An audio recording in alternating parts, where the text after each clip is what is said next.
Feinstein, she's a woman on the party that I'm referring to who had been complacent. Oh, okay. And They released, all of a sudden, they released a transcript of the she dossier. got up and walked out of her meeting where they were doing the interview on the dossier, and they've been kind of, the other party's been kind of taking the information from that dossier and painting the person who brought it to the United States to make us aware that this was going on, painting that person as criminal for making us aware that this was happening. If you don't know what this is, basically the dossier was saying that there was some money laundering going on, and that they felt that there was a real strong chance that the person who was running for president was being blackmailed by the Russians. And they had evidence to prove it. And so then, because they have this rule that they don't share that information at the committee, they were able to take bits and pieces of it and try and paint this as a negative towards the person who shared the information, rather than taking that information and using it to prosecute the President of the United States. Well, the other half of the committee, which is the other party, got so frustrated that Ms. Feinstein finally got up, walked out of the room, and handed that information over to the press. It was unprecedented. And so now, the first thing that the president says is, she broke the law. Well, she didn't break the law, she just broke the rules, as they had been done for some time now. But what it does is, it reveals to the public the truth of what was actually taking place and what the person actually said took place with the president and these Russians that they were involved in. So instead of being complacent, this person took it upon themselves to actually go outside the rule of law, not rule of law, but the rule that they had set down by the committee over decades, I should say, and share this information with the press, who now has put it out there for everybody to see. So in essence, whereas up until now, they've been able to use every little tactic that they can come up with to maintain and control power and maintain and control the information being sent out to the public and that kind of thing. Finally, someone in this party gets up and does something that nobody saw coming. They stop being complacent. Your whole story is about what happens when people don't act. And the things that are starting to swell up in our society as a result of our inability to take control of certain situations. Also, since we met last, you probably heard in the wave of information that Oprah Winfrey got up and made a pretty startling speech at the, what do they call? Golden Globes Awards, which is an award that's given to artists and actors and technicians prior to the Academy Awards. Usually people who win a Golden Globe are pretty much the same people who will end up winning Oscars. But she got in front of all the people and dealt with the issue of me first, or me too, which is anybody who feels like they're being slighted by the system in any way. Kind of encompasses all of these topics. And her argument and her statement was so strong but yet political that now everybody thinks that she's the next person who could very well be adequate to be a president for the Democrats. There's a lot that's taken place. And I'd say right now they're posturing to decide how they're going to handle this issue with DACA.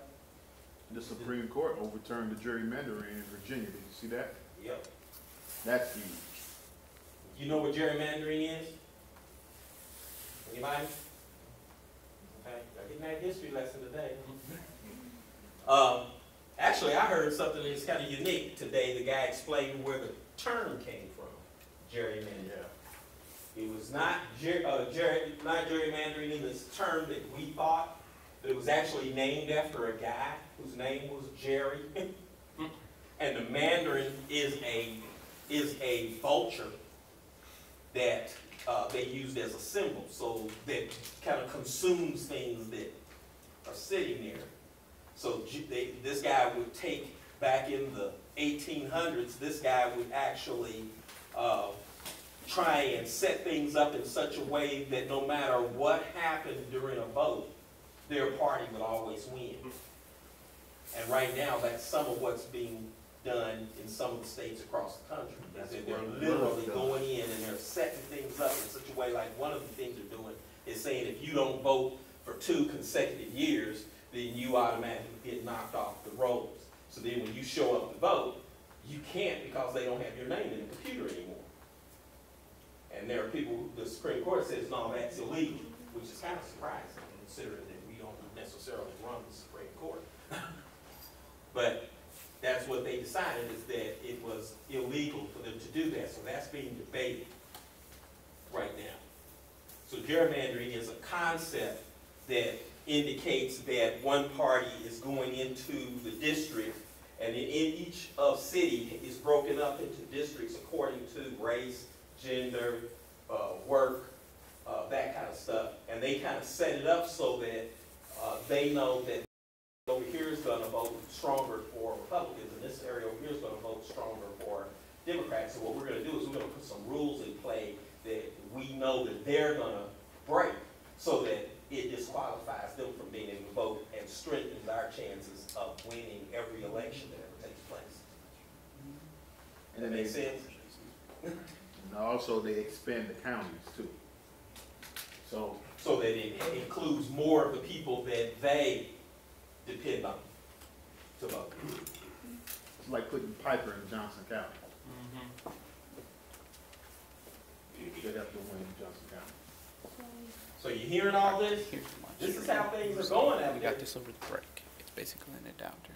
So let's go ahead and, now that I've Connection. kind of put all So you these, don't have I to want hold you it to see the anymore. picture, You know, because I you want shape you to it see so that that when I started that piece, So what I want you to do it's is, more of a now sculpture. I want you to really When I started focus that on piece, what I just that's knew that there was a showing. purpose You know, in you can zoom developing in, something that talked about the fact zoom that out, people are lying now, and move that's this being around, accepted as a norm. show whatever it is. And so I didn't know about it So being something out to- there at the time. I just knew that it was something Things to keep in mind, though, when you're doing it. attach themselves to. You see this And bubble so right here? now that the This piece tells is you if done, it's the first flat. thing I did was Right now I it's called not them flat. and asked You them want if the they'd bubble to be interested. in the They said center, yes. so I move think it. the next place I'm gonna cause a Move it magazine towards you or called back, Nation, and now it's which is a center. national magazine That on means the it's at field ground trip, level. and put And if you forward move with it, which you would see mean it's the not, magazine just would adjust then it go across accordingly. the country. Alright. The You image can handle will it? go across the Yeah. country. Go down.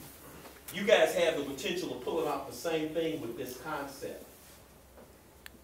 If you approach it with the passion that you exhibited in the videos that Mr. Todd worked with you on in this very room, if you approach it with that kind of passion, people will sense it, they'll see it, they'll connect to it, and it can take legs. That means it can actually start to go places beyond just our little studio.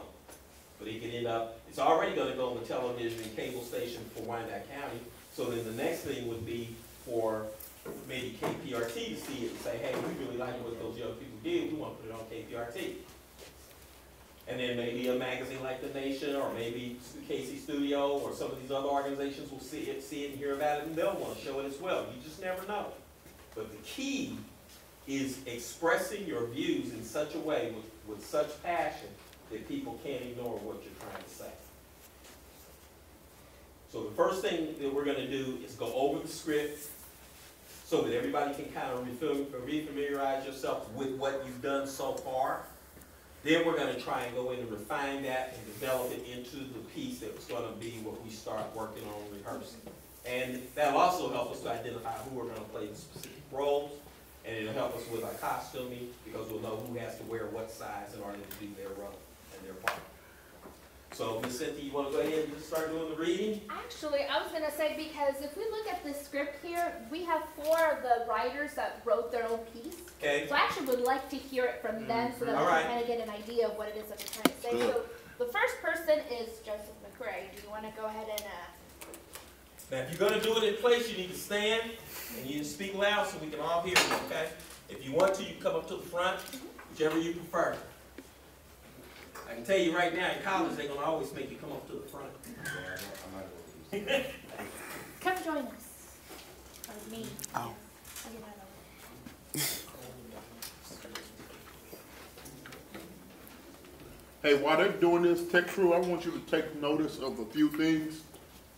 You remember the things that we learned at the beginning, how to shoot different angles and stuff like that? As they're reading through this, think about that stuff, because we're gonna go through that when we break up here in a second. For dramatic, what they call that, for dramatic effect. You wanna make it more powerful, you wanna zoom in on the pimple. Sorry about that. Okay, Ron. Okay, so from the last time that we had this, we had said that the person that would be filming from the perspective of the student walking in was going to be called the last one. And this is because they're going to be the last one to exit once the entire thing is done. So it starts out with the last one's viewpoint of walking into the room. The door is wide open. That's the name of the film, is The Last One? Yeah. I can almost see that. I feel that. Whoa. Feel all of that. That's great, guys. Go ahead. I'm sorry. There's a TV in the front of the room on top of a podium, which is named The Power, and the last one will pan out from the power all the way through the room until it sees an empty chair in the corner. Once the last one goes and sits down, the bell will ring as soon as they sit down. The word immigration is drawn up on the board in the front, and the camera zooms in on the board.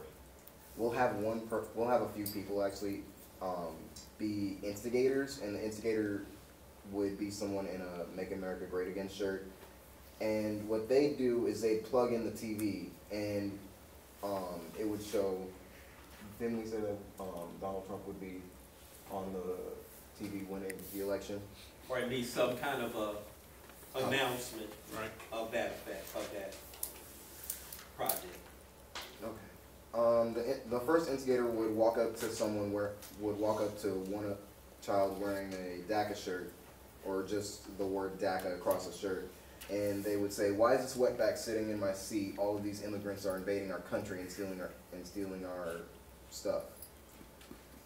This would offend the DACA kid, and they would explain themselves as, "Excuse me, I was born here." Instigator 1, "I can't wait till Trump sends your asses back to Mexico." Instigator 1, "Get out of my country, you illegal alien." And this should actually make everybody feel some type of way. Personal note on Dar. Yep. Maybe a couple of those shirts should say complacent. Complacent. More than one, right? Yeah. Just like scattered throughout. Probably about 4 of them that Gotcha. just basically Man, never says anything. They just Well, kinda- yeah, Mike, I'm sorry, Mr. Go Jones. ahead. Go ahead. I don't know if we want to do that. What do you think? I want to paint the picture with the film. I think we can paint that complacency look. Okay, because now you know you got shirts with, what do you call them, the identifiers on them. You got DACA as an identifier. Yeah, well, shirts like that, that's cool.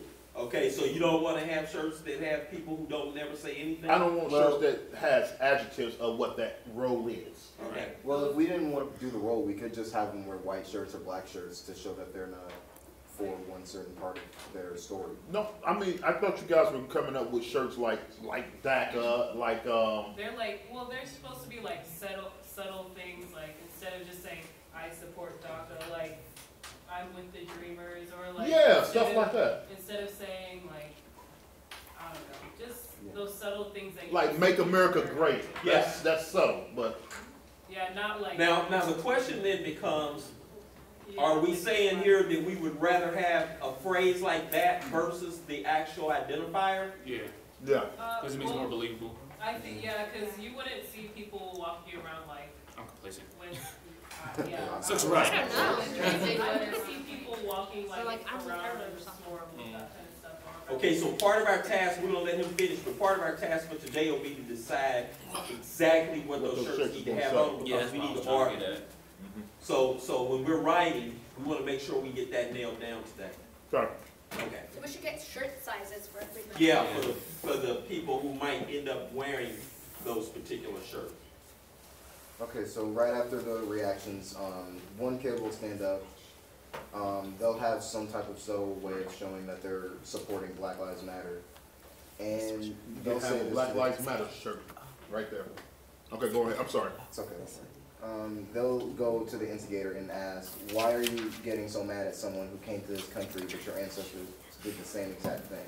This will give the instigator a way to express themselves, and and we want everybody to react in some way, like if they supported the instigator, it would probably put them up in arms, and people who supported the others would be almost complacent themselves.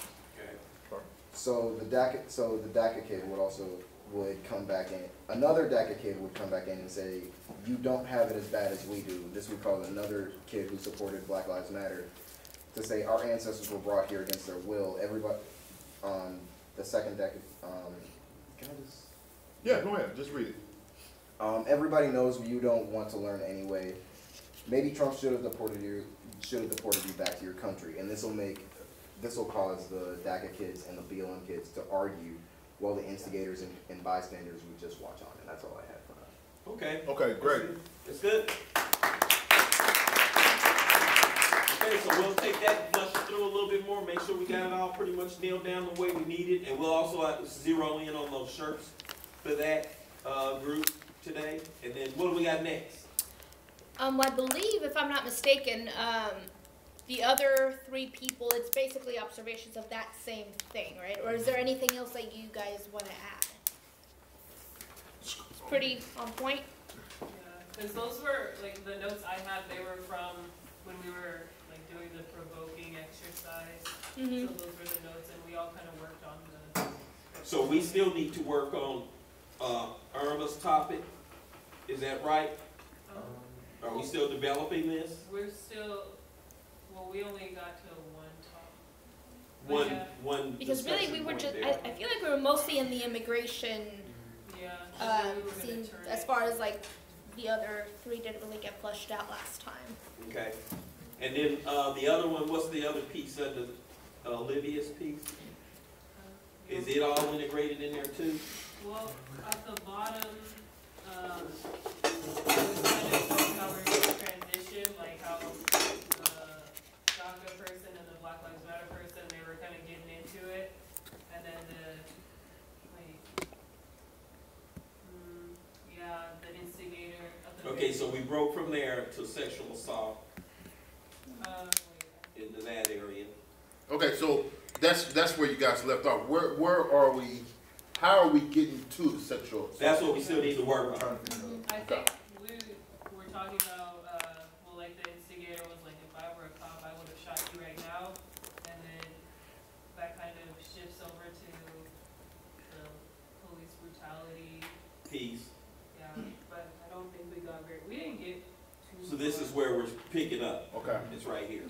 So the only question that I have for some of the clips that we're trying to gather here is, once we leave this piece, will we be showing, will the TV be showing stuff for sexual assault, or will it be showing a response to I think we need to immigration? create transitions from the discussion that's taking place in the room back to the monitor or to the power again, which when they bring up another, like we went from that end subject to sexual assault, as soon as we go to that, we need to show a transition to the power, and then the power kind of is the segue into the discussion. That's kind of how I'm seeing the power interacting with the discussion going on in the classroom. So then there will never, okay, I'm with you, because the first one that we show would deal with immigration. Yeah. It's The like second one needs to start with sexual assault. Mm-hmm. I don't think our orders Are really nailed yet, down but we yet. can- however it flows better. But it'd just be like if you turned on the news and like one subject after the other. And as they talk on certain things, like going back to the part about him saying that you guys are taking all our jobs, we wish you'll go back or something. Yeah. You could hear the power chirp up in, shh, and then they can start talking about the wall. Okay. See what I'm saying? And then the conversation swings back. You know, the last one swings back to the discussion in the room again. You know, so like first, when your set goes, and the picture goes like that, and then they see the conversation about the wall, then all of a sudden they chirp up again, then it goes back over here, and then you see them at it again, you know. It's like So it you- interrupts them. Yeah, so periodically when a topic comes in to discussion, you hear the and then something that's been put out there for them for us to consume that supports their view, comes from the power, but then every time that happens, then the last one comes back to the discussion in the room, and it goes down the path a little bit. How are we disappearing people? Are we still doing that, or we? Yeah, I think we do. What do you guys think? Look, say again? I thought the last time that we said, they wouldn't really disappear, but they just, kneel toward the power instead of just end up in that. They would kneel towards the power? Yeah. They just kneel in front of it. Ooh. Because the last time we said that we wanted to make the power more. I mean, even if you don't do that, you need to do something like that. Yeah. I think the kneeling would be a good statement. If you, I like the That's what I like the disappearing part, because if we disappear, and while we're doing the in between stuff, like between this subject and this subject, while the power is talking, Yeah. as you're panning that room, you can see the power could be talking about DACA, and you can see those kids disappear, Yeah. and then it switches to another subject. So are we talking about a special effect? Yeah, it's not. Could we make them fade? Yeah. Like have them actually fade out while the conversation's going on? All of a sudden, you see the person that they're talking about slowly fade out. Yeah. What do y'all think? Well, I was thinking like, not necessarily like they fade away Uh-huh. like, right before your eyes, but every time it pans back over like the classroom setting, it's subtle. You don't see those people disappear, you don't know where they are, but then at the end, you see them at the front. So not like we have those special effects and they all like trickle in there, but it's subtle. So you'll have to like look for it in the back. Like what happened? They were Yeah. in a full conversation, and then when we came back from the TV, 3 of them were gone. It's like, yo, what happened to them? That's See, I'm bad. thinking something like that needs to happen because we need, even though it's a subtle effect, something needs to happen to help the viewer take notice of the fact, even though as time goes on, it'll become more and more evident. Yeah, that will work because what people are going to say initially is, oh, that's bad editing. They lost 3 people. Yeah. But then all of a sudden it's going to be like, wait a minute, they keep losing people. Aha, that's the message we're trying to get you to understand. You can also make them re-watch the video multiple times to actually get it. Okay, we got us a spot to start at. So what we gonna do? I love it. I'm gonna The take writers our. pull out your laptops. So the writers should pull out their laptops. Yeah, I need the writers to pull out their laptops. Those who are the tech group that's going with Mr. Todd, fine. take your laptops with you because you're gonna be finding us some pieces to put on the power, some video clips. And I think there's a large range of things we can get there because we need inaugural Still doing footage. it here or what? We're gonna have a quick Who's meeting real going quick, with- and then from there. Let me we'll have go back. directors, Okay, do you want me tech to crew, call, like, you and can go ahead and stop the stream. the art department needs to go with y'all. What was it Okay, again? now I writers forgot. and directors are Oh, the sometimes X. the same person. Yeah, not all of them though.